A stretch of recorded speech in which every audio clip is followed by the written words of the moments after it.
Libertador. Aliente la multiplicación de la vida y la libertad. Todos esperan su palabra para hacer más fácil el esfuerzo de ayudar a la historia a reconocer su entrega por la causa de los pueblos.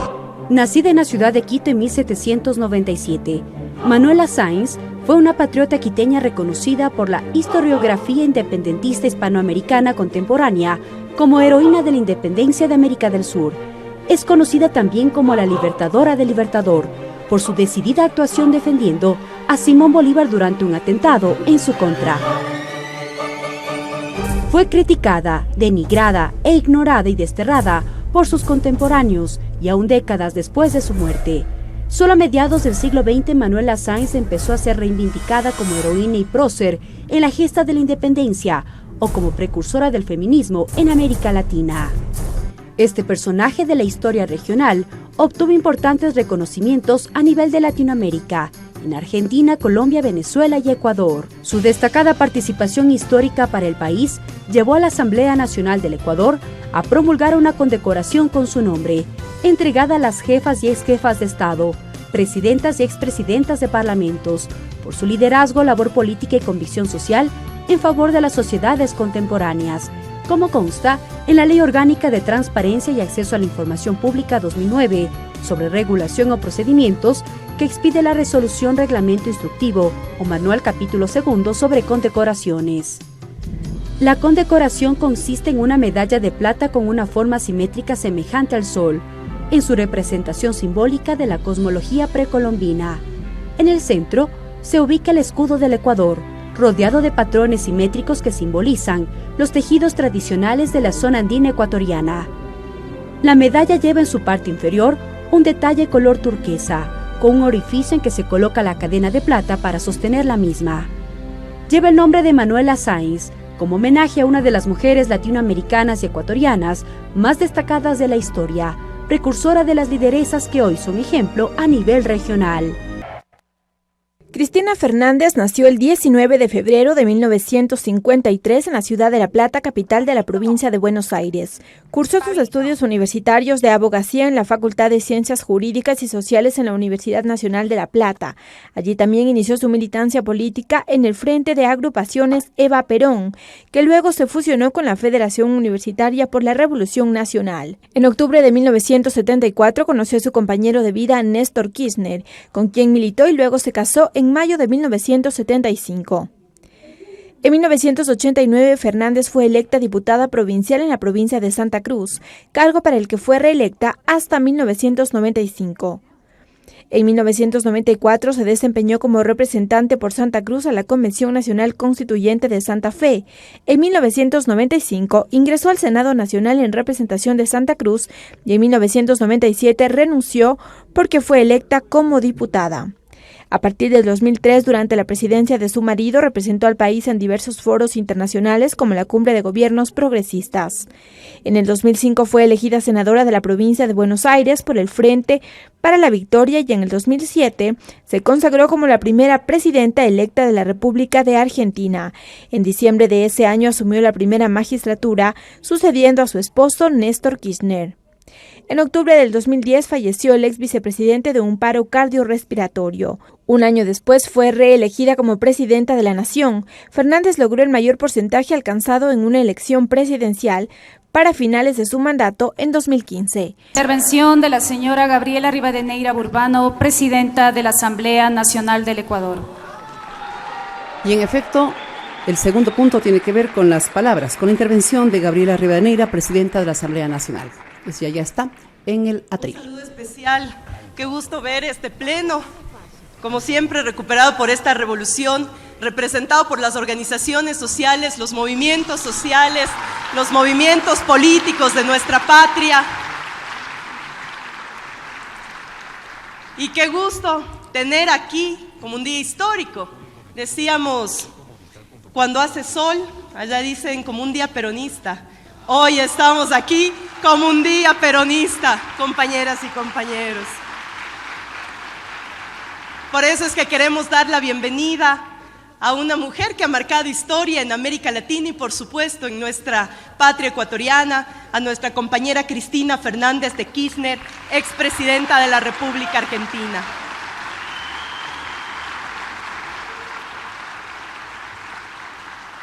Un saludo muy especial a nuestra primera vicepresidenta de esta Asamblea Nacional, Rosana Alvarado.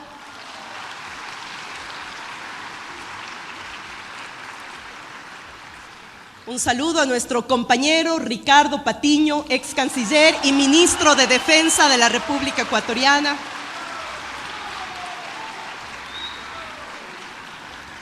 Un saludo especial a todos nuestros compañeros asambleístas, hombres y mujeres del bloque de Alianza País y organizaciones aliadas por la Revolución Ciudadana.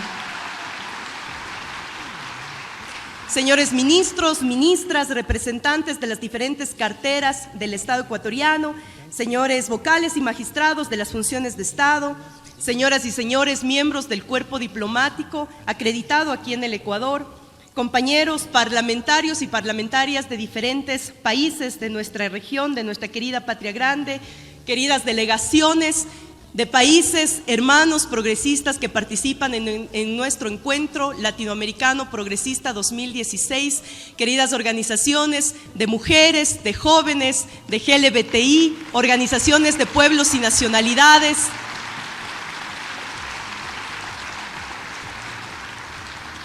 que nos hemos encontrado aquí para este día. Sin duda alguna tenemos el honor en esta Asamblea Nacional de recibir a una de las mujeres más destacadas de la política sudamericana y mundial.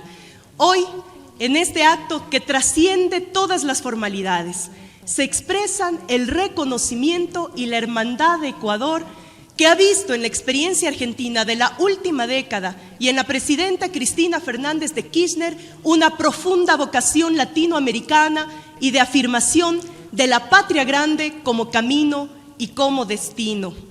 La democracia ecuatoriana tiene una inmensa deuda de gratitud contigo, compañera, y con la República Argentina, así como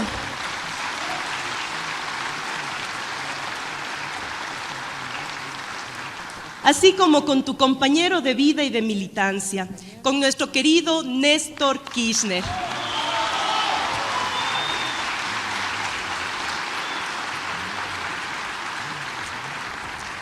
Porque fue aquel 30 de septiembre del 2010, apenas un mes antes de su prematura partida, quien puso toda su determinación como secretario general de la UNASUR en respaldo de las instituciones democráticas ecuatorianas en aquel intento fallido de golpe de Estado. Nunca lo olvidaremos, compañera.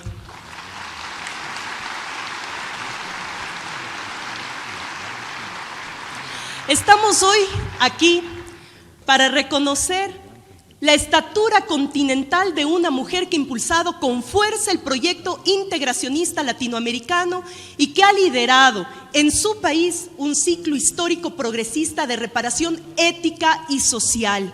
Un ciclo histórico que supo ir a contramano de los diagnósticos y recetas del pensamiento hegemónico para quebrar la alianza del Estado con los poderes fácticos e iniciar una construcción democrática y ciudadana que ha sido fuente de inspiración para todo el campo progresista de nuestra América.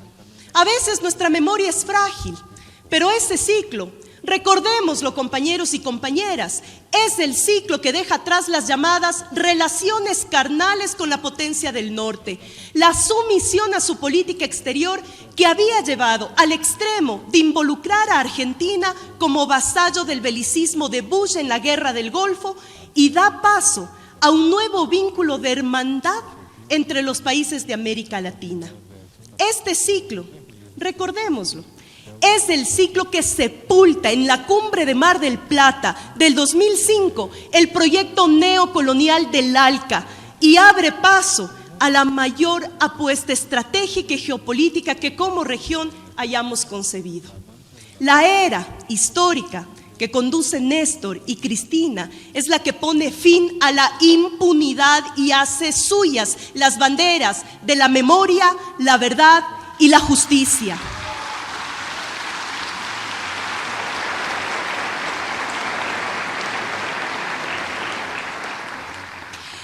Es la era de la reestatización de las jubilaciones.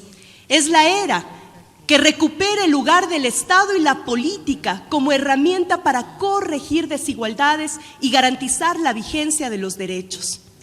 hay una línea de coherencia en cada una de las batallas que Cristina y Néstor libraron.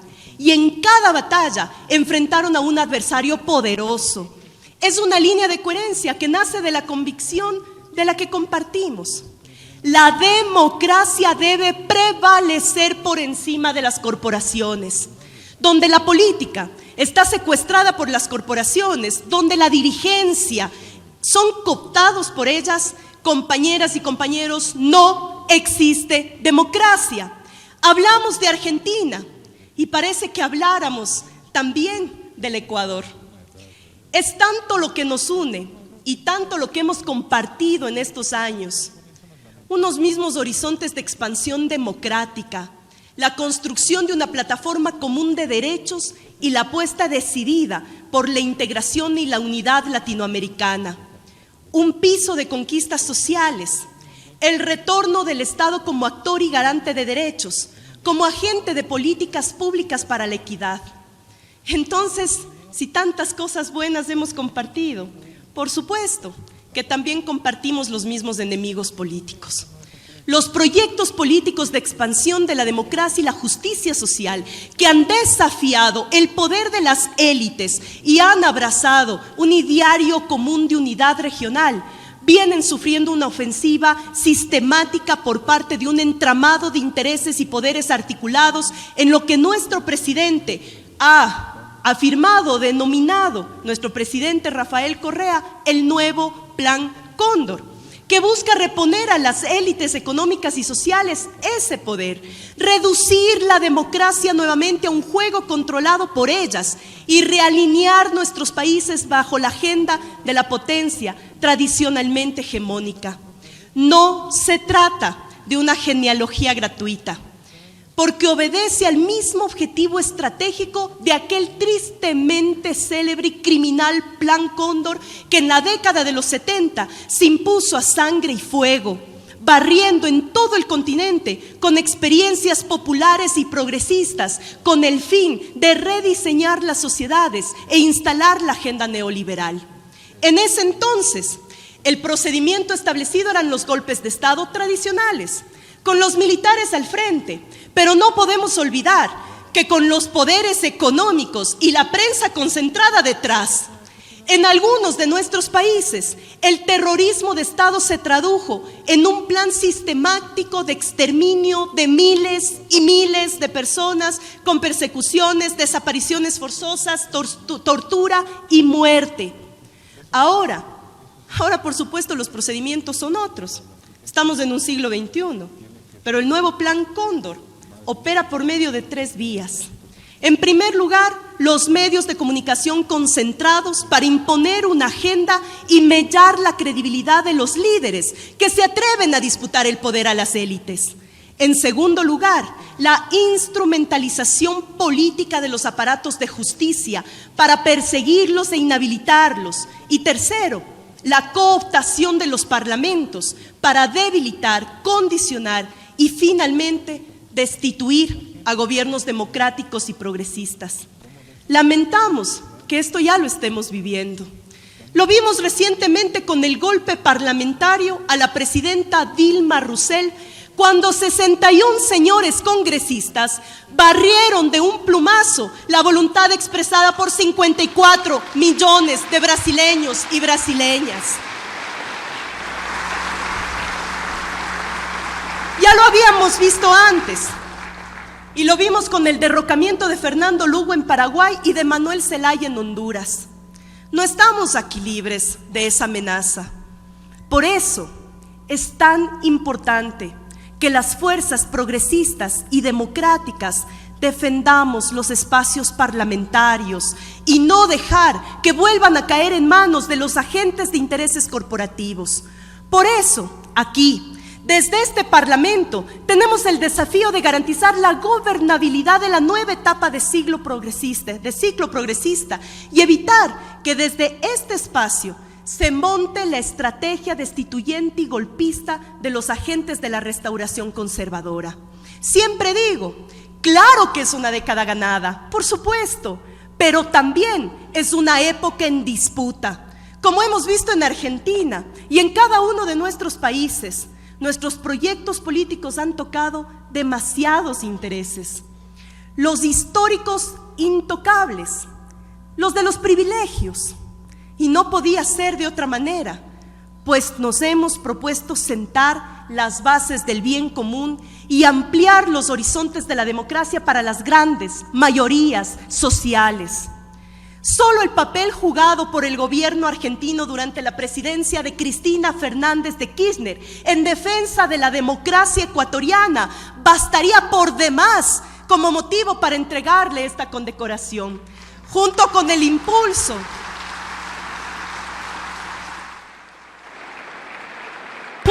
ese impulso particular que ella imprimió para facilitar ese vínculo entre nuestros países, abriéndonos el camino a los ecuatorianos y ecuatorianas para nuestra sólida presencia en la UNASUR. Sin embargo, es mucho más lo que reconocemos en su figura. No podemos dejar de ver los logros de la década ganada en Argentina durante el ciclo popular y progresista, logros que pretenden ser hoy invisibilizados por una prensa que es socia de los grupos de poder. Una década en la que se crearon 6 millones de puestos de trabajo, una tasa de desempleo que había llegado al 25% en 2002. Al cabo del gobierno de Cristina era el 6.6%. En 2003, la tasa de cobertura de las personas en condición de jubilarse era del 66.1%. Y para el 2013 había alcanzado el 94%. Políticamente se universalizó la jubilación.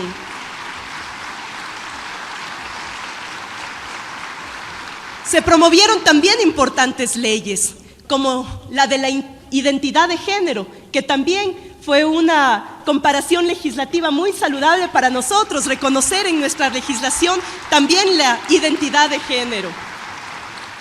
Y por supuesto, una ley a la que la oposición y la derecha le han puesto mucho ojo, la ley de comunicación, como no podía ser de otra manera, para democratizar los medios de comunicación y democratizar la palabra de nuestros pueblos.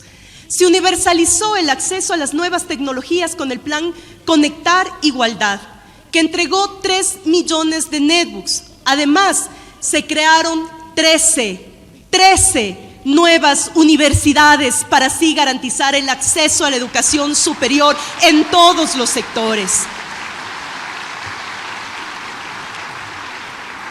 ¿Y cómo les molesta esto a algunos, no? Como dicen que ¿para qué tantas universidades? Eso dicen. Pues son los voceros del status quo, que se sienten amenazados por la ampliación de la oferta pública educativa.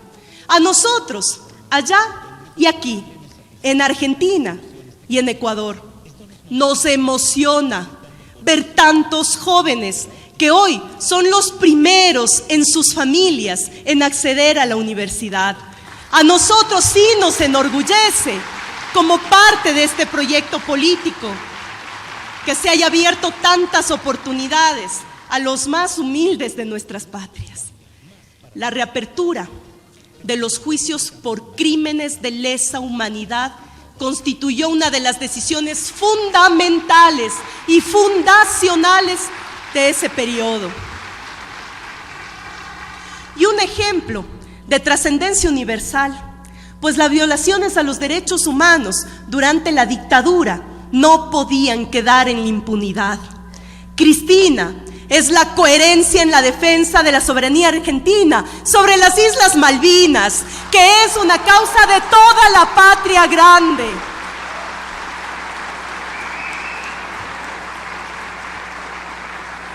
Y quiero saludar, a propósito de esa construcción de la patria grande, a quien se ha integrado este evento, nuestra querida canciller de la República de Venezuela, compañera Delcy Rodríguez.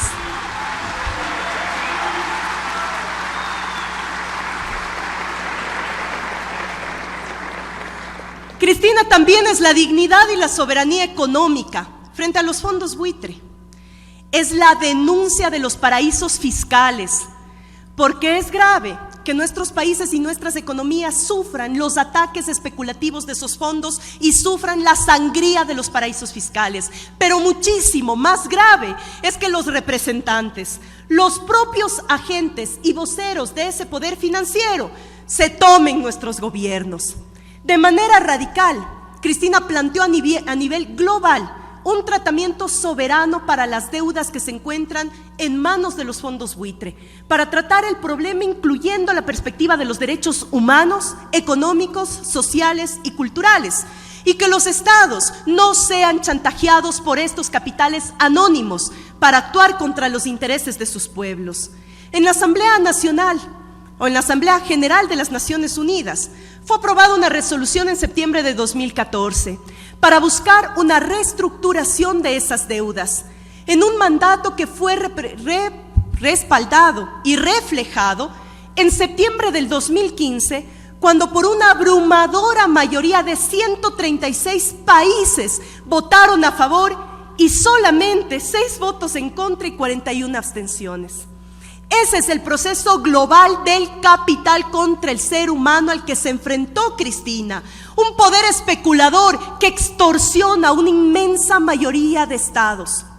La urgencia por echar al suelo este proceso se tradujo este año en el pago inmediato de la deuda de los fondos rapiñeros, sepultando la oportunidad histórica de enfrentar a los poderes financieros transnacionales y especuladores y a los tenedores anónimos de la deuda que se condensan en muy pocos países y lamentablemente tienen sus voceros y sus agentes en los nuevos gobiernos de la región.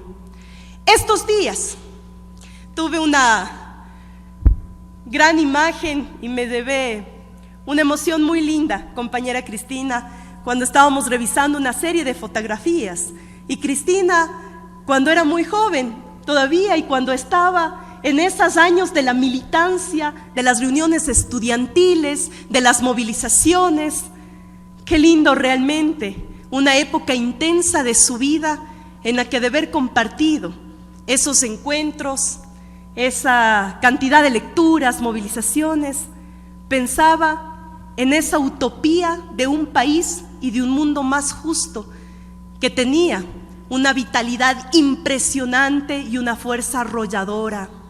La vida, las experiencias, las victorias, las pérdidas y las derrotas también nos cambian, nos transforman, pero algo mucho de aquella intensidad, de aquel fuego de esos años, el espíritu de aquellas batallas fundamentales por la democracia, la igualdad, la liberación, por la patria justa, libre y soberana, vive en nuestra querida compañera Cristina, parte además de una generación diezmada por aquel Plan Cóndor.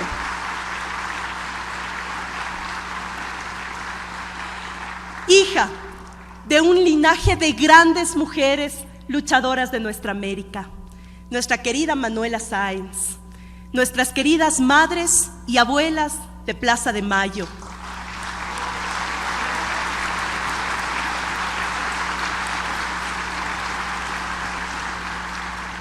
Hija de nuestra inmortal Eva Perón, la abanderada de los humildes, que dijo a su pueblo, a su patria obrera, a sus descamisados: yo no quise, ni quiero nada para mí, y aunque deje en el camino jirones de mi vida, yo sé que ustedes recogerán mi nombre y lo llevarán como bandera a la victoria.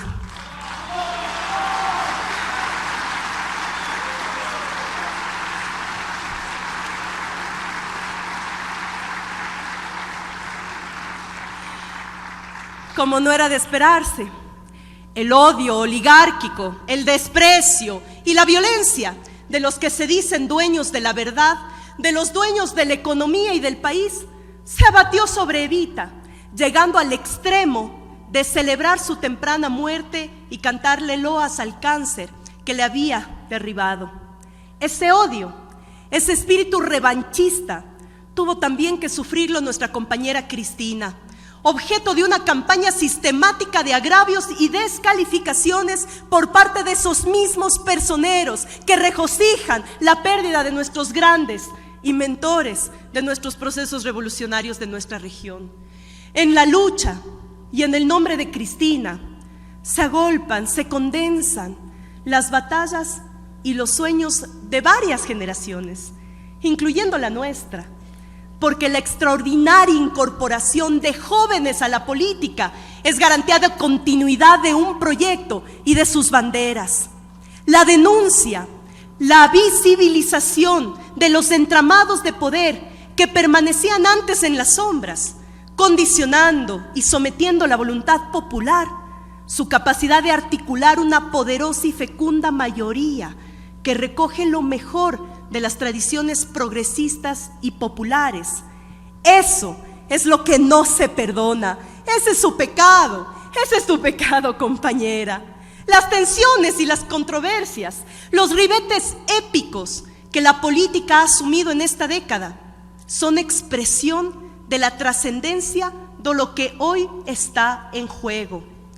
Hay quienes prefieren despolitizar, opacar el fondo de la cuestión, reducir el espíritu de este tiempo a meras escaramuzas, reducir los conflictos a rivalidades entre grupos de poder, en suma, a más de lo mismo, para anular la singularidad, la intensidad y la profundidad de las políticas y los debates de este cambio de época y que hemos inaugurado.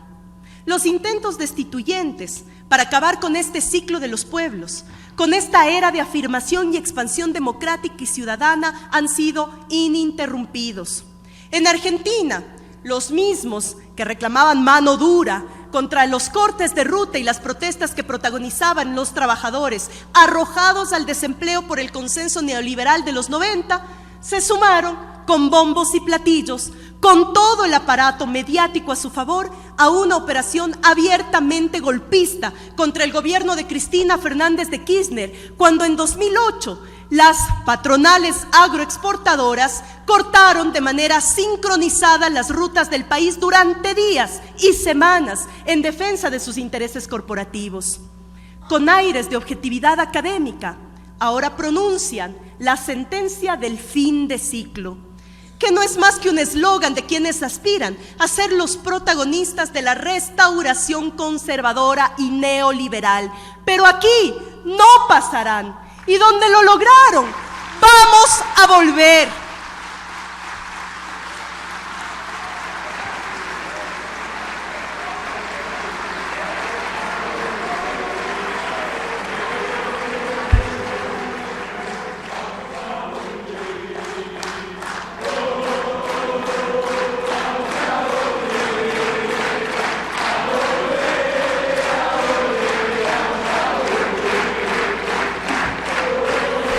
Claro que sí, porque estoy segura de que aquel ciclo de regresión de derechos y revancha de las élites será un ciclo breve, porque donde han pasado y han arrojado a la pobreza a millones de seres humanos en pocos meses, ya están sacrificando, servidos en bandeja de plata, la soberanía, los derechos y nuestros recursos.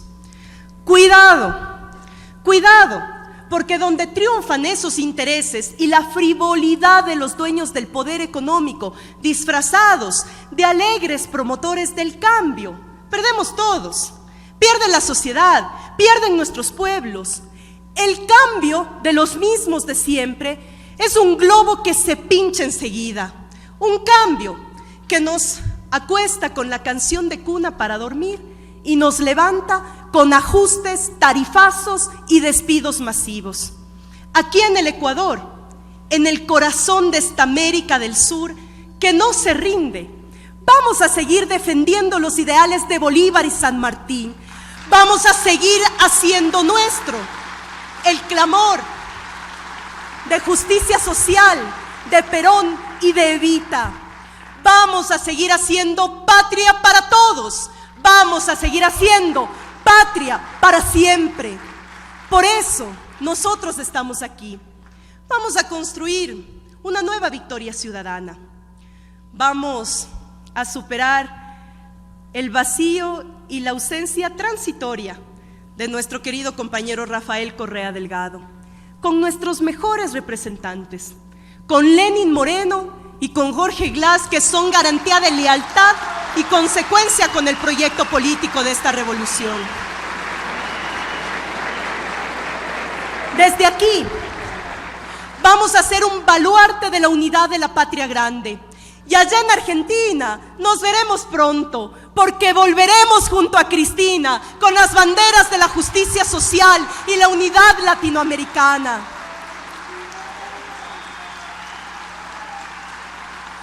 No nos van a doblegar, no lo van a hacer.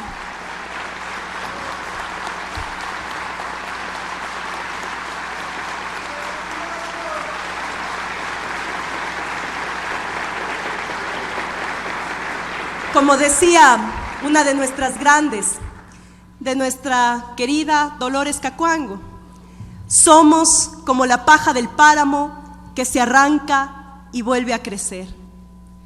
Somos como esa paja de páramo que se arranca y vuelve a crecer. El futuro no está garantizado, no somos los dueños del porvenir, pero están en nuestras manos. Depende de nuestras luchas, depende de nuestra unidad, que el sueño de la patria grande, justa, libre y soberana sea una realidad efectiva. Y pensar que aquí en este país, en nuestro querido Ecuador, se condecoró a Pinochet, no una, sino varias veces, durante los años más oscuros de la partidocracia neoliberal. Premiaron a un golpista asesino de miles y miles de hermanos chilenos. Este nuevo Ecuador, este Ecuador de la revolución, reconoce en cambio a una líder profundamente comprometida con la democracia y los derechos humanos, mientras la casta política conservadora de este país premió al mayor emblema de la tortura, secuestro y muerte. Nosotros condecoramos a la mujer que con su política de memoria, verdad y justicia contribuyó a recuperar aquellos nietos buscados por nuestras queridas abuelas, Plaza de Mayo. Gracias, Cristina, por estar hoy aquí. Gracias por permitirnos como Asamblea Nacional del Ecuador tener el honor de entregarte este reconocimiento y esta medalla que lleva el nombre de una de las grandes latinoamericanas, nuestra querida Manuela Sáenz. Y eso lo hacemos por tu compromiso, por tu lucha, por tu dignidad y por tu valentía. Adelante, Cristina, que aquí nos tienes, patria grande unida siempre.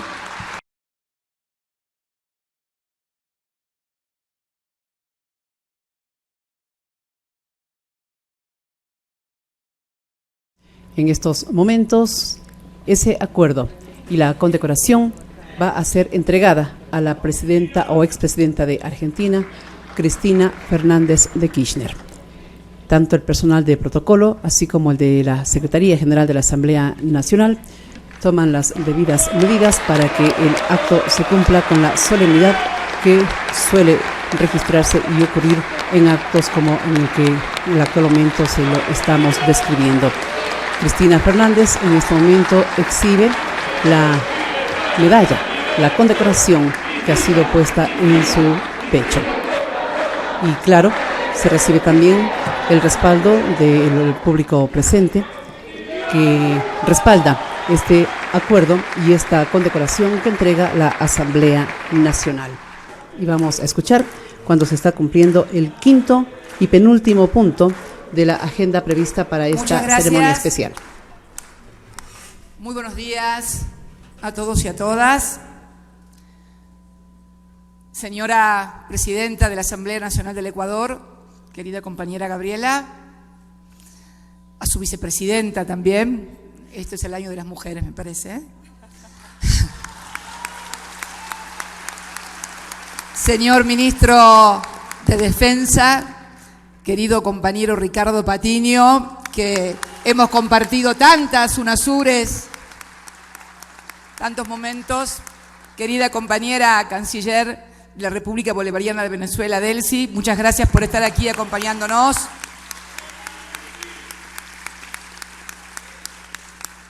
A los integrantes de los movimientos sociales, políticos, organizaciones sindicales, organizaciones juveniles, de mujeres, a todos los que hoy han querido acompañarnos en este momento. Primero, quiero decirles que siento un inmenso honor de tener colgado en mi cuello esto que es nada más ni nada menos que la máxima condecoración que otorga esta honorable Asamblea Nacional, donde reside el poder popular de este nuestro querido país, Manuela Sáenz, pero que, debo decirlo, no lo tomo en términos individuales, más allá de la generosa descripción que de mi persona hizo Gabriela, y se lo agradezco mucho.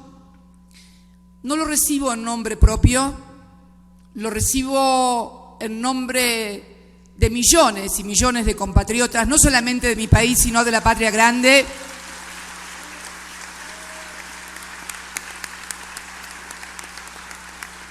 que en este proceso virtuoso, inaugurado por la región durante el siglo XXI, han vuelto a sentirse parte de su país, que por momentos los expulsaba, los negaba y los declaraba invisibles. Y debo decirlo que siento que no me la está entregando únicamente la hermana y querida República del Ecuador. Siento que es un reconocimiento para ese proceso histórico del siglo XXI de lo que yo llamo la patria grande. Esta es una condecoración que siento que la otorga la patria grande. Esa patria grande que Gabriela describió el impacto que tuvo en mi país, en la República Argentina, a partir de la asunción del presidente Kirchner en el año 2003. Siento que hoy aquí también están ellos, está Hugo y están todos los compañeros y compañeras que han protagonizado momentos históricos en la región. Digo, Gabriela describió lo que fueron estos 12 años y medio del siglo XXI, que comenzaron en el año 2003 y concluyeron en el año 2015.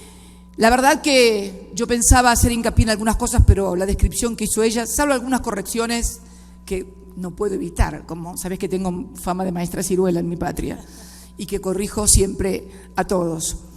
Llegamos, Gabriela, no a un 6,6% de desocupación, sino a un 5,9% en el último trimestre. Y no fue en el tercer trimestre. Y no fue solamente el 94% la cobertura universal que logramos a partir de que logramos rescatar la administración de los recursos de los trabajadores, sino que llegamos a la cobertura universal más alta de toda América Latina, del 97%, prácticamente cobertura universal.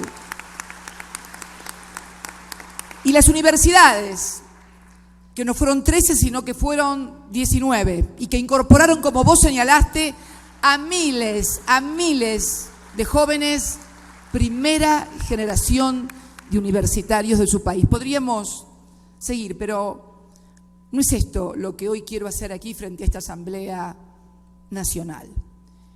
Planteaste, porque este proceso que se dio en Argentina, que se dio aquí en Ecuador a partir de la asunción de Rafael Correa, que se dio en el Estado plurinacional de Bolivia a partir de la asunción del compañero Evo Morales, en la República Bolivariana de Venezuela a partir de la asunción de Hugo Chávez, el comandante Chávez, que fue el primero en 1999, casi para inaugurar el siglo XXI, y que tiene características en todas partes sustancialmente diferentes con las regionalidades, con las relaciones de fuerzas, con la conformación social de cada país y que tiene características especiales también. Y eso es lo que lo ha tornado posible, porque la heterogeneidad es lo que caracteriza a los procesos democráticos.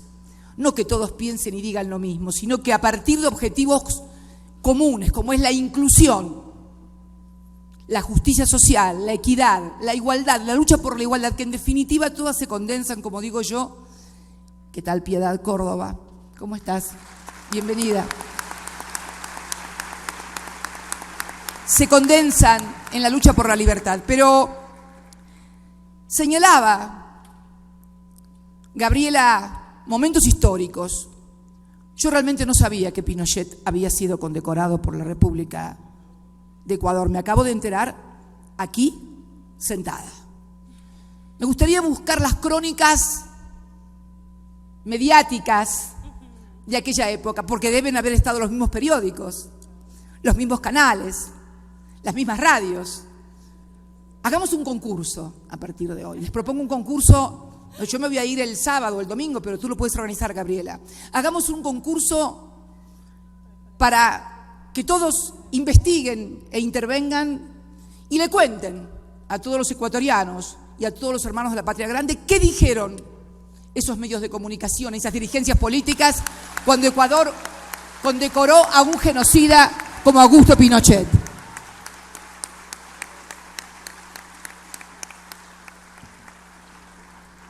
Y esto tiene que ver también con otro recuerdo que traía Gabriela de reconocimiento hacia nuestro país, hacia la figura de mi compañero, que fue cuando nuestro compañero presidente del Ecuador, Rafael Correa, tuvo aquel intento destituyente.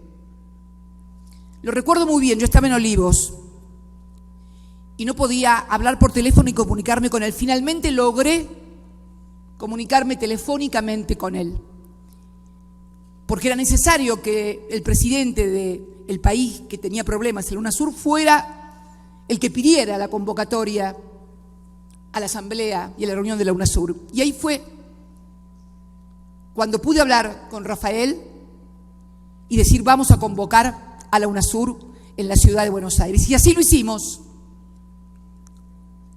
Y así paramos ese intento destituyente. Como también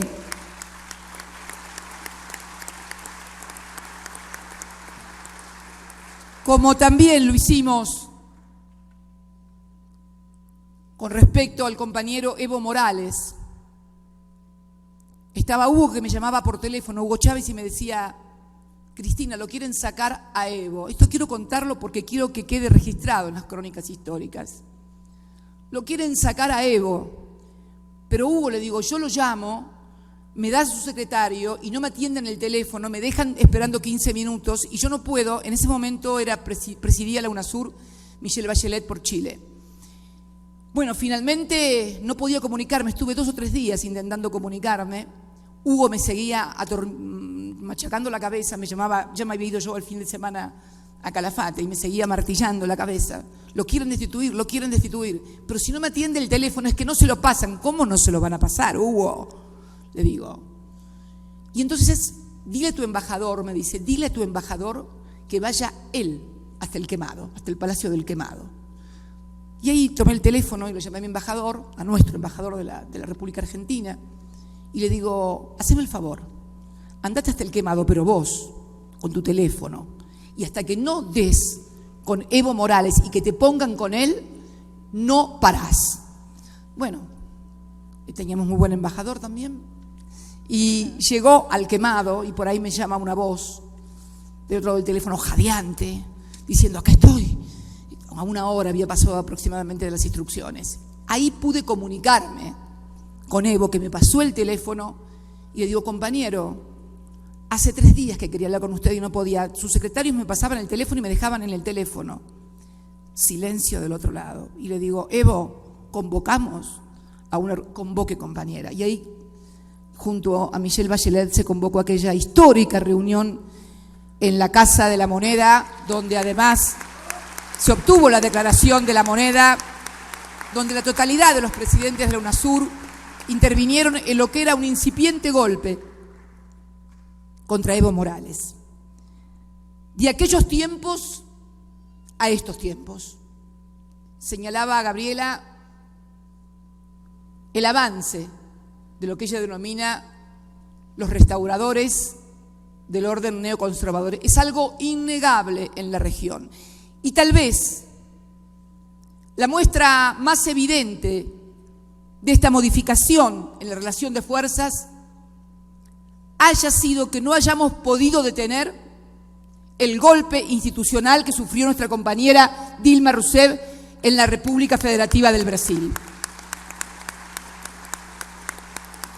Debemos admitirlo como cuadros políticos. Tal vez en otro momento esto no hubiera sucedido, porque la relación de fuerzas existente en el continente hubiera impedido que esto llegara a término. Hubo otros intentos, como bien señalaba Gabriela, durante mis 2 periodos como presidenta. Yo creo que la derecha conservadora y restauradora de los viejos privilegios y de esa América Latina mera exportadora de materias primas, con millones de excluidos, intentó también un final para mí similar al de Dilma. Estoy absolutamente convencida que el proyecto era destituirme para que no pudiéramos terminar nuestros periodos de gobierno, en el cual habíamos sido mayoritariamente elegidos, y por lo tanto tener un relato mediático, la construcción de una imagen mediática, porque creo que como cuadros tenemos que ver cómo se está trabajando ahora. Lo estábamos charlando con Gabriela en su despacho antes de ingresar ahí. ¿Cómo se está trabajando en la restauración de ni siquiera lo que fue los 90? Creo que es pre a los 90. Yo digo que en mi país es pre-peronista, porque quieren un modelo que no sea industrializador, en donde la gente trabajadora, las clases medias, tengan una sensación de culpa por lo que lograron en estos años, y los que no tengan esa sensación de culpa y por lo tanto se resignen, tengan la convicción de que lo que lograron en estos años de construcción no se debe a procesos económicos y políticos como los que tuvieron lugar en la región, sino que se debe a su impronta personal, a su esfuerzo personal. Entonces, si no logran hacerlos sentir culpables porque los educaron durante mucho tiempo, que el pobre tiene que morir pobre, que el hijo del obrero no tiene por qué ir a la universidad, entonces le crean la imagen y la fantasía de que todo lo que lograron, los avances, el trabajo, las paritarias libres durante 12 años y medio en la que en mi país los dirigentes sindicales y los trabajadores pactaban libremente salarios siempre por encima de la inflación, todo eso se pierda. Y entonces el esfuerzo de cada uno sea eso, un esfuerzo individual, que no dependa, es más, comienzan a crear un sentido común desde los medios hegemónicos de comunicación, que si nuestros gobiernos, que obviamente tienen una percepción diferente a cómo el Estado debe intervenir en la sociedad y en la economía, que al contrario, que si no logran más progresos de los que ya han logrado, es porque tenemos un Estado que es demasiado interventor en la economía, que no deja liberadas las fuerzas de la economía, las fuerzas productivas para que todo crezca. O sea, la creación del sentido común, la disputa del sentido común en una articulación entre los medios hegemónicos de comunicación y, como decía Gabriela, sectores judiciales que persiguen y judicializan a los líderes de la región. Lo vimos claramente y lo estamos viendo con lo que está pasando también en el Brasil. ¿Qué es entonces?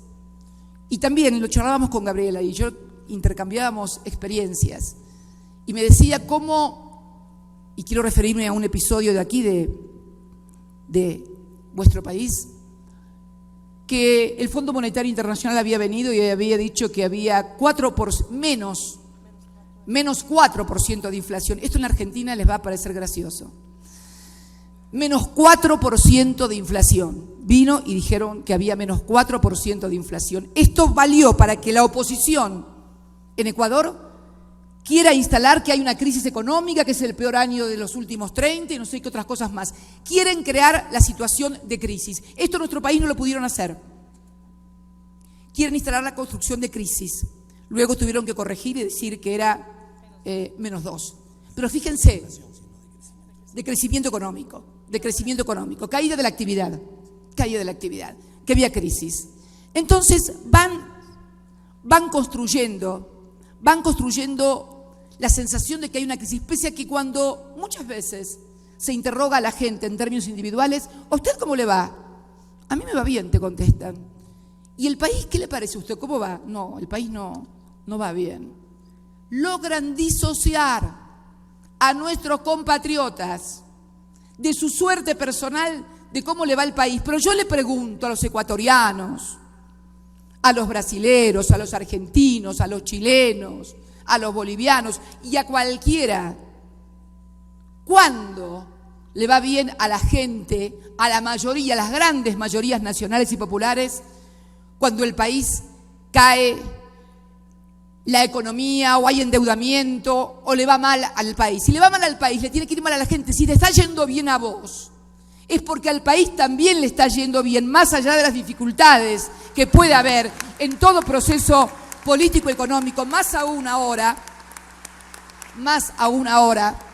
en momentos de la caída del precio de los commodities, donde hay un claro intento de los países desarrollados a volver a modificar los términos de intercambio económico que permitieron un crecimiento exponencial. Por eso nosotros hacíamos tanto hincapié en nuestro país en la industrialización, porque sabíamos que el tiempo del precio de los commodities era un plazo fijo, tenía certificado de defunción anunciado, son ciclos que no pueden durar mucho, por lo tanto, durante esos ciclos hay que acumular, industrializar el país, agregar valor, generar mercado interno que consuma cuando tenemos crisis comercial externa, porque cae la demanda a nivel global y entonces cae la demanda y el precio de nuestros commodities. Necesitamos entonces un aparato productivo, industrializado, muy fuerte. Esto fue lo que hicimos y esto es lo que estábamos haciendo en la República Argentina hasta el 9 de diciembre del año 2015, fortaleciendo ese mercado interno. No había despidos, teníamos un régimen prácticamente de plena ocupación, paritarias libres, una política de subsidios en los servicios públicos que era estigmatizada y muchas veces los propios beneficiarios criticaban la política de subsidios. No quiero ni contarles la que se armó cuando se decidió el tarifazo. Ahí se dieron cuenta que la política de subsidios era una política destinada a agregar valor indirecto a sus salarios, a estimular la demanda y a sostener la actividad industrial de las pequeñas y medianas empresas que si no, no pueden sobrevivir. Todos los grandes países también subsidian. Es curioso escuchar a nuestros industriales por allí quejarse contra China por los precios que tiene China. ¿Y qué se creen? ¿Que China no tiene una política de subsidios y de ayuda a todos sus empresarios y a todas sus empresas? Es lo mismo en todas partes. No hay nada nuevo escrito después de Adam Smith y Marx. Todo se dijo. Lo que hay sí son procesos virtuosos como los que hemos encarado nosotros, sin atenernos a reglas escritas, sin el dogma, con las contradicciones que tienen nuestras sociedades. Pero también debemos saber que estas contradicciones, cuando no las resolvemos adecuadamente, termina resolviéndose a favor de los que quieren volver a un país para pocos. Y esto también lo tienen que saber los empresarios. Ayer me fue a recibir el vicecanciller cuando llegué. Un gran cuadro político que te añora y quiere volver contigo, pero está bien con el ministro, igual con la canciller, no hay problemas, pero te añora, te ama Ricardo.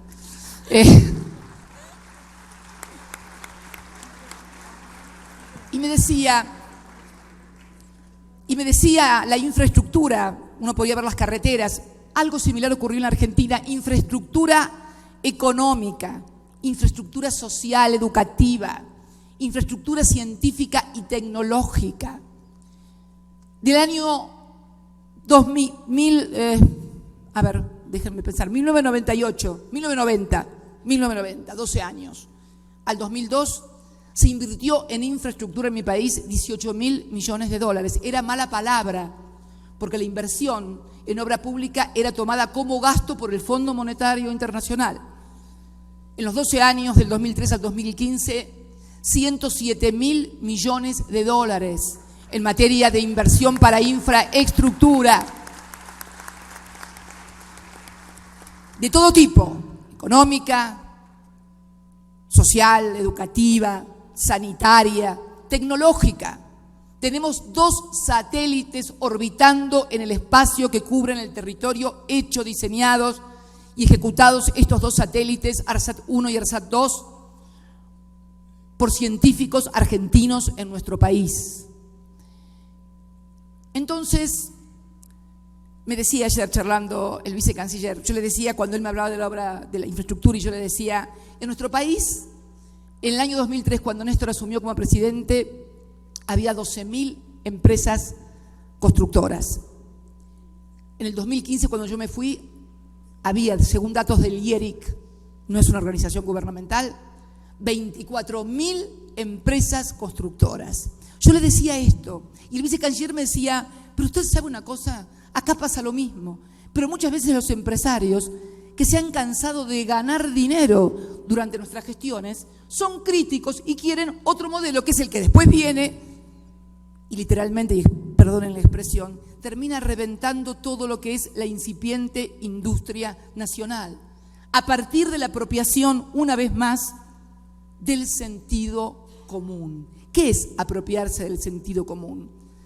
Hacerle esto que yo les comentaba recién, que una persona, cuando es interrogada acerca de su situación personal y lo que espera para el futuro, bien, a mí me va bien y me va a ir mejor, y al país no, al país le va mal.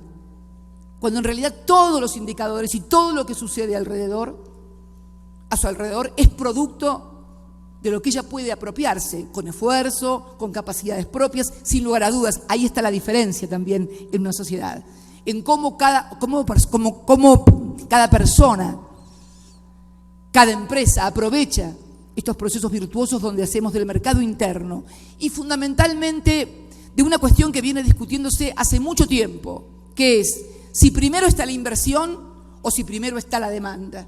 Los que creemos en el mercado interno sabemos que primero está la demanda. Nadie invierte en un país que no consume, más en un mundo como el de hoy, donde hay excedentes económicos producidos por todas las empresas en todos los países del mundo. ¿Quién va a venir a invertir a un lugar donde se cayó el mercado interno? Las inversiones extranjeras que nosotros logramos venían producto de las sugerencias que le hacíamos a muchos de que si querían participar en el mercado interno, deberían también instalarse y producir en la Argentina, porque de esa manera generaban los más de 6 millones de puestos de trabajo que Gabriela mencionaba, y que tenía directa vinculación también con la desocupación, y que tiene directa vinculación con el nivel salarial.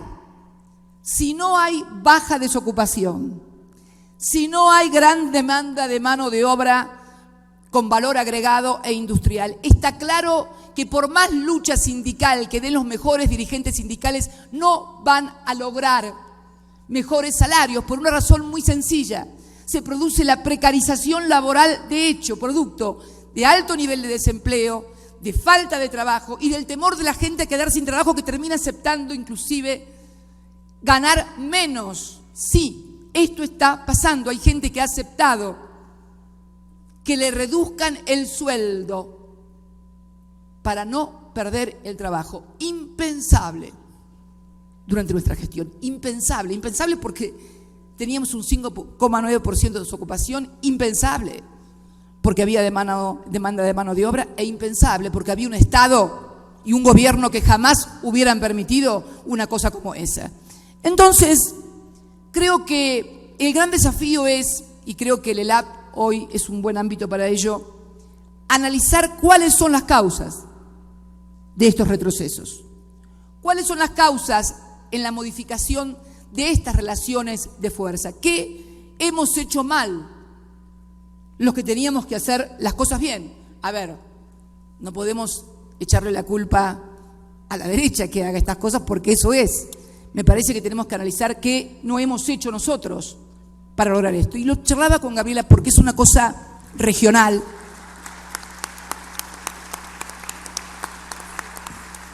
Y yo creo que tiene, vuelvo a reiterar, lo que pasó en Brasil con Dilma 4 años atrás no hubiera sucedido. No hubiera sucedido. La relación de fuerzas lo hubiera impedido. Se modificó la relación de fuerzas en la región. Claramente, claramente. Charlando con Gabriela en su oficina le decía, ¿sabés lo que pasa? Y me comentaba una anécdota que también se las voy a contar porque creo que refleja lo que quiero decir cuando hablo de creación de sentido común. Me acuerdo cuando Rafael, lo charlábamos, lanzó la creación del impuesto a la herencia y la plusvalía, que recibió un ataque feroz de los medios que además crearon sentido común y yo le dije, sin saber lo que había pasado, le digo, seguro que crearon sentido común negativo y adverso en los sectores más humildes de la población, diciendo que ese impuesto a la herencia le iba a quitar la casa, la única casa que tenía tal vez una persona para dejarle a sus hijos. Y no hubo forma de hacerle ver que tal vez la creación de ese impuesto era dirigido a los que mayor patrimonio hereditario tenían y era en beneficio de los más humildes. Pero esto es el fenómeno contemporáneo de lo comunicacional, de las redes sociales, de la articulación en los medios concentrados y hegemónicos de comunicación, que tampoco, y pese a haber aprobado por una mayoría muy diversa en el Parlamento, y debe ser la ley más democrática que se haya tenido en la República Argentina, se discutió en asambleas a lo largo y a lo ancho de todo el país, no logramos ponerla nunca en su totalidad en marcha en lo que hace a los medios concentrados de comunicación. Esa fue una batalla perdida que tuvo gran impacto también en lo posterior. Pero refiriéndome a los compañeros de la región, nosotros tuvimos una gran integración política. Pese, como decía Hugo, que éramos, o el propio Evo, me acuerdo en la asunción de Evo, yo no fui, pero fue Néstor, y Evo en su primera asunción en La Paz dice que bueno, que la región estaba cambiando porque había un militar en Venezuela, un obrero en Brasil, una mujer en Chile. A Néstor le dijo, creo que era un intelectual, le dijo, creo que y le dijo el gran loro blanco, lo llamaba Evo a Néstor, porque los dos tienen un nariz muy grande, nada más que Evo es pueblo originario y Kirchner más europeo, no debe haber en este continente. Entonces, digo, teníamos una gran integración política, pero no tuvimos una integración comunicacional, ni tuvimos una integración económica. Integración comunicacional, ¿a qué me refiero? No articulamos lo que estaba pasando en cada uno de nuestros países, porque lo que dicen los sectores conservadores, restauradores aquí es exactamente lo mismo que dicen en todos los otros países.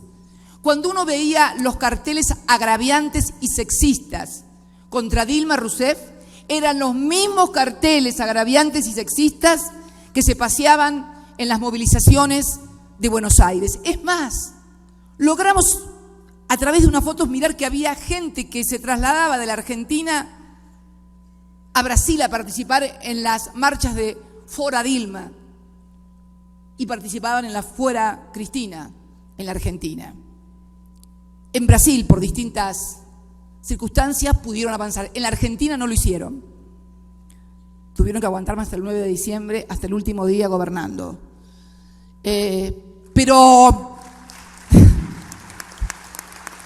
Pero a partir de eso y de que no pudieron construir lo que construyeron en Brasil, se dedicaron a construir y articular desprestigio, descalificación, agravio entre medios de comunicación, entre un sector del Poder Judicial, y como no pudieron plantear una crisis,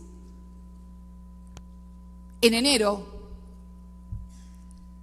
plantean escenarios post-crisis, a casi 10 meses después de haber devaluado, tarifazo, despidos, salarios a la baja, desmantelamiento de todos los programas sociales, desde Conectar Igualdad, como el que vos habías mencionado, pasando por las cooperativas de trabajo, por todo lo que era un entramado social destinado a sostener a los sectores más vulnerables, a los cuales no habíamos podido llegar, porque esta es otra limitación también.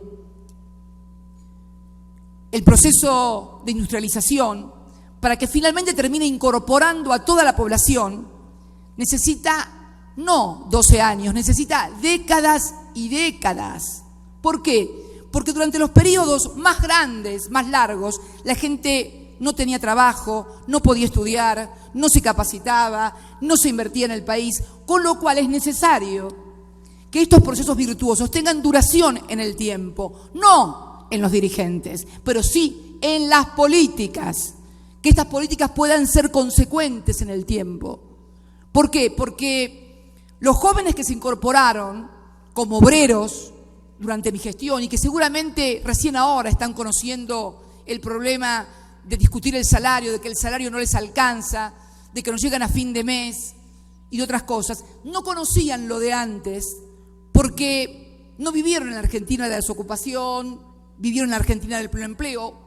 Un trabajador, por ejemplo, que se incorporó al mundo productivo de 27, 28 años, no vivió esa Argentina. Los jóvenes cuyos padres ahora porque tienen trabajo pueden ir a la universidad, no vivió la época en que los profesionales en mi país terminaban manejando un taxi porque no tenían profesión como arquitectos, como médicos, o se terminaban yendo del país como muchísimos científicos. Entonces, todos esos procesos necesitan para llegar a toda la población mucho tiempo.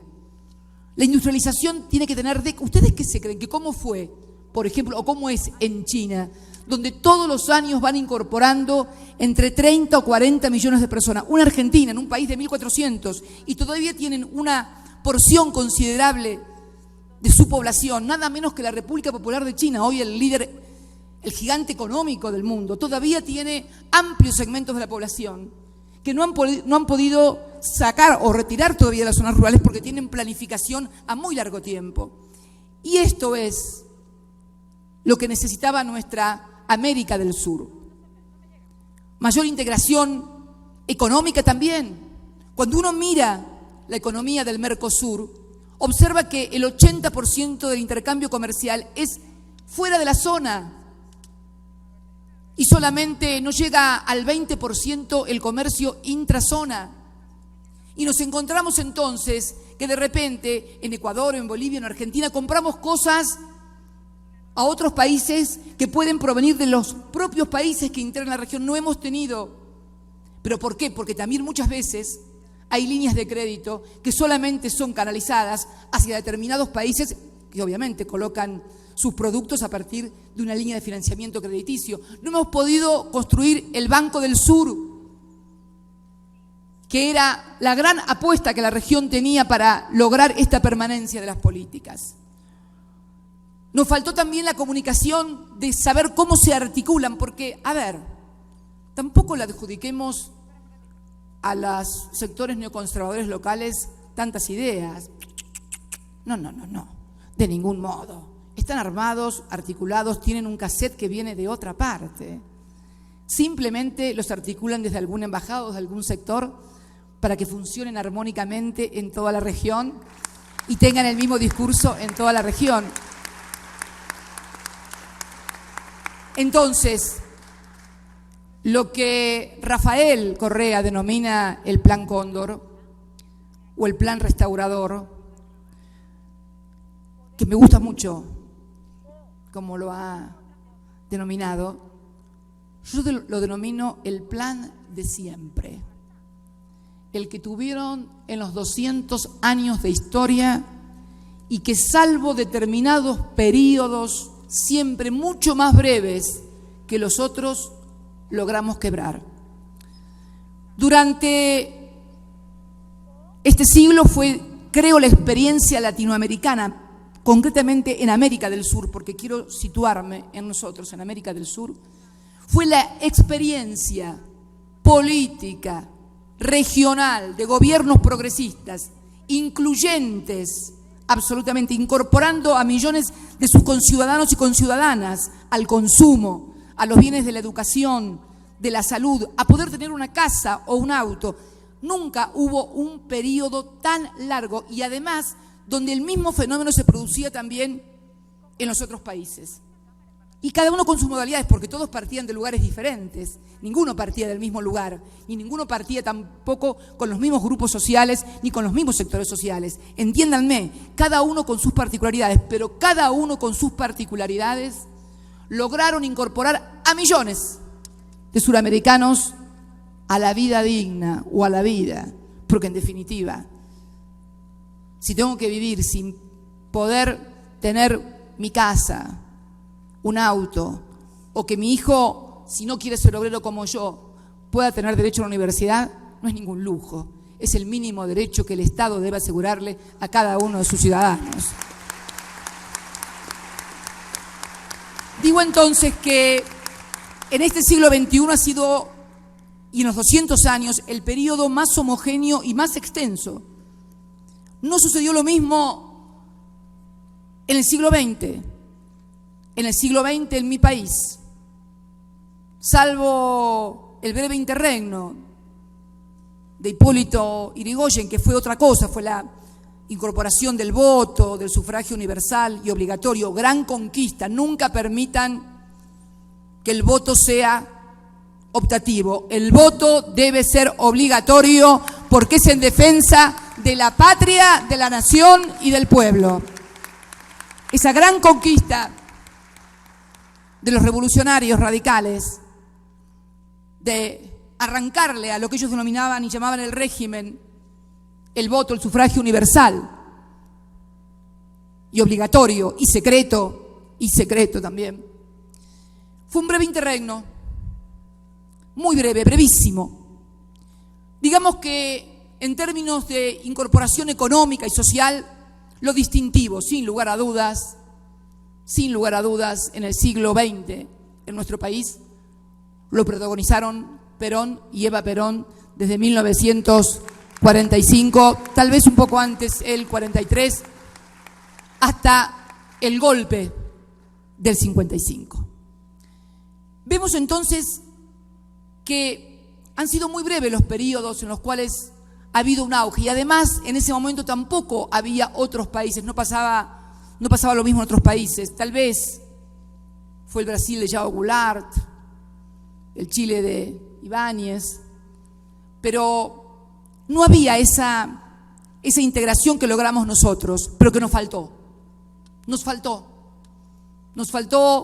en lo político, nos faltó en lo comunicacional. Y cuando lo comunicacional no me refiero, por favor, a los focus groups o a esas o encuestas o un coaching para ver cómo tengo que hablar o qué tengo que decir. Por Dios, los cuadros políticos no necesitamos de coaching, ni de focus group, ni de esas cosas.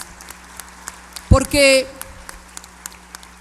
un coaching, un focus group o un encuestador o un sociólogo avesado te puede ayudar en una elección, pero después tenés que gobernar y ahí no hay coaching, ni focus group, ni sociólogo. Ahí tenés que saber qué es lo que vas a hacer con el país y con los millones que viven adentro. Y si crees que podés volver a un país donde solamente vivan bien 5, 6, 7 millones y el resto la nieta contra el vidrio, no hay coaching, no hay focus group, ni sociólogo que te ayude.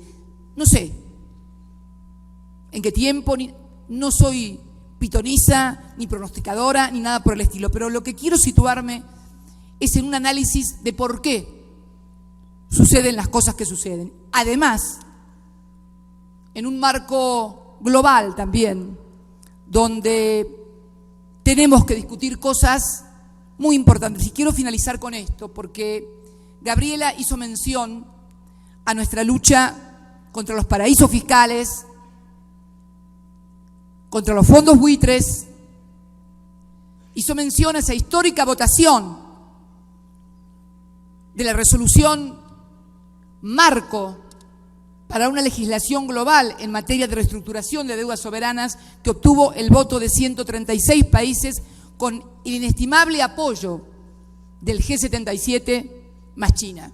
No se pudiera haber logrado eso jamás si no hubiéramos trabajado fuertemente en ese grupo.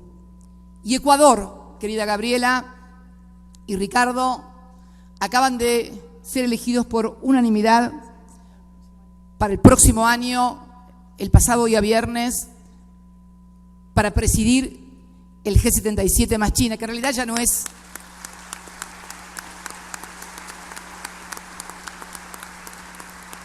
Quiero entonces, frente a esta Asamblea Nacional del Ecuador, pasarle la posta a Ecuador en la defensa de la reestructuración de deudas soberanas y en la lucha contra los fondos buitres y los paraísos fiscales.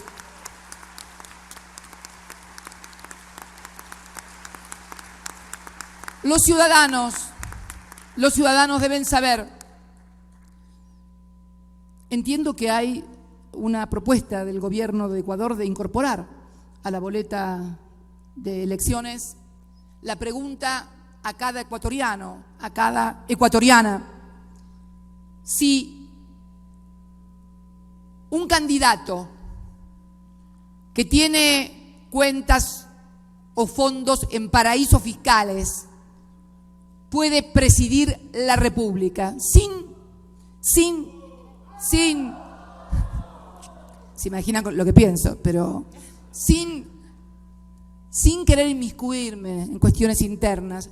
Yo quiero decirles a cada ecuatoriano y a cada ecuatoriana que cada peso que alguien tiene en un paraíso fiscal es un peso, un dólar o como quieran llamarlo, que le sacaron a la educación, a la salud, a la infraestructura, a la vivienda y a los derechos de cada uno de los ecuatorianos y ecuatorianas que viven acá, porque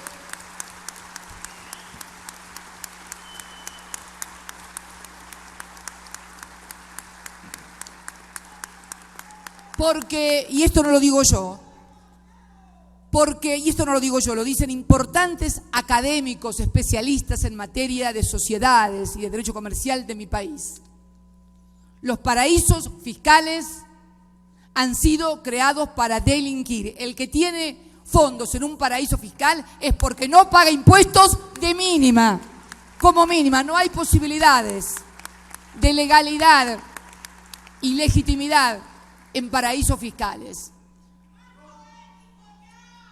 Creo entonces que esta importante resolución que obtuvimos en el marco de Naciones Unidas, y Gabriela, no creo que pese a decisiones que se tomaron luego en mi país, esto esté perdido, al contrario, porque el tema del endeudamiento y las nuevas crisis recurrentes globales que van a venir producto del endeudamiento de los países no se terminaron hoy. Van a seguir y se van a profundizar, porque es la forma en que los países desarrollados tienen de transferir sus propias crisis endogámicas hacia la periferia del mundo. Esto tienen que entenderlo. Por eso el G20 se constituyó allá por el año 2008. Me tocó participar en la primera reunión, cuando todavía Bush era presidente de los Estados Unidos, ya había sido electo Barack Obama, pero él participó en la primera reunión del G20. Y yo creo que se formó a partir de la crisis de Lehman Brothers, pero que luego se extendió como una mancha de aceite a todo el planeta y que aún persiste. El Fondo Monetario dice un año va a haber tanto crecimiento de la economía mundial o del comercio y a los 2 o 3 meses lo vuelve a ajustar siempre a la baja. Entonces, me acuerdo que en aquellas reuniones del G20 se introdujo la cuestión de los paraísos fiscales. La introdujo el entonces presidente de Francia, Sarkozy, y también yo, que lo planteamos en el mismo G20. Y a partir de ahí siempre fue una constante intentar lograr que hubiera una legislación global en la materia que impidiera el tema de los paraísos fiscales. Pero claro, cuando vemos quiénes son los que tienen los mayores paraísos fiscales, sabemos por qué hay paraísos fiscales y seguirá habiendo en el globo. Creo entonces que el rol del Ecuador, presidiendo el G77 más China, va a ser vital en lo que hace a reestructuración de deuda soberana y en lo que hace a paraísos fiscales. Esta crisis que no se termina de ir, que empezó en el año 2008 y que se va a seguir profundizando, porque es una crisis que se repite también hoy ya en los países centrales con la concentración del ingreso.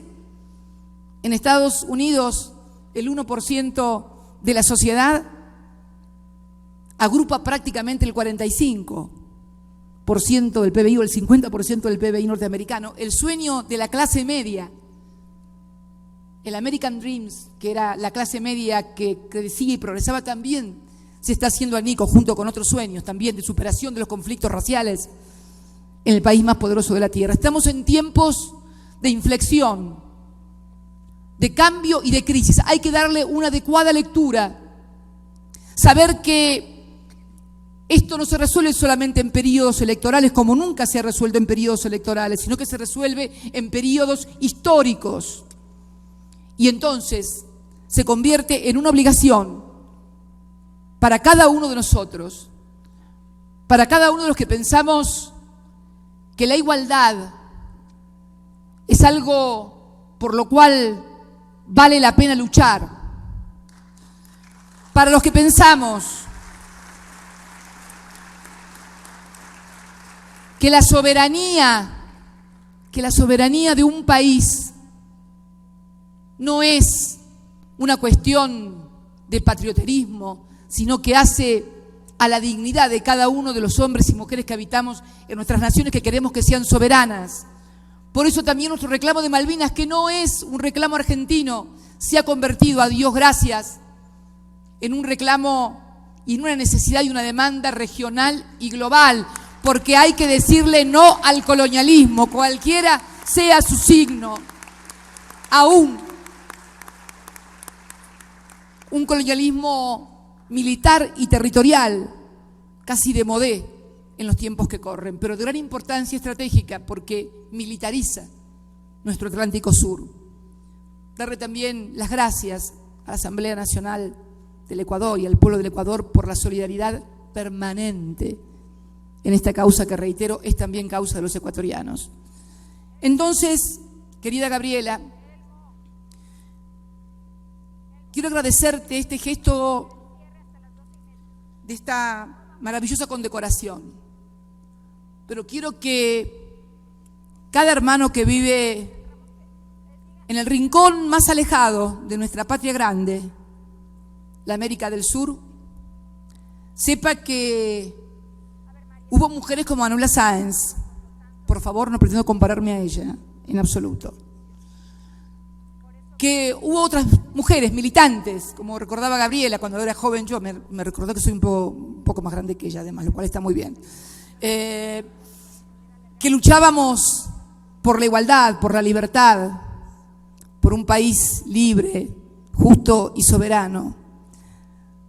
Recordarles que cuando nosotros no estemos, cuando yo no esté, va a haber otras Gabrielas, otras Cristinas, tal vez con distintos lenguajes, tal vez no sean iguales a nosotras, pero que la semilla que plantaron San Martín, Bolívar, Belgrano,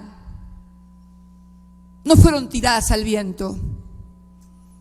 Florecen, germinan con todas las dificultades que le ponen cuando nos someten a sequía, cuando nos ponen trabas, cuando nos impiden, pero que siempre, porque están en la esencia del ser humano, están en la esencia de la condición humana. Lo que nosotros queremos, lo que nosotros pedimos, que es igualdad de oportunidades, libertad para expresarnos, una economía que permita progresar a los pueblos.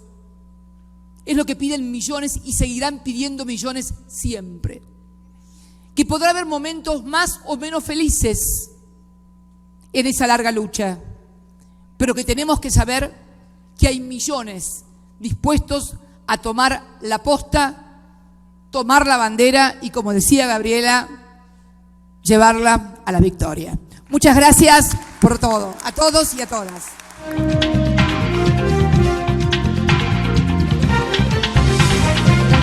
Los medios legislativos presentaron Condecoración Manuela Sáenz a la expresidenta de Argentina, Cristina Fernández de Kirchner.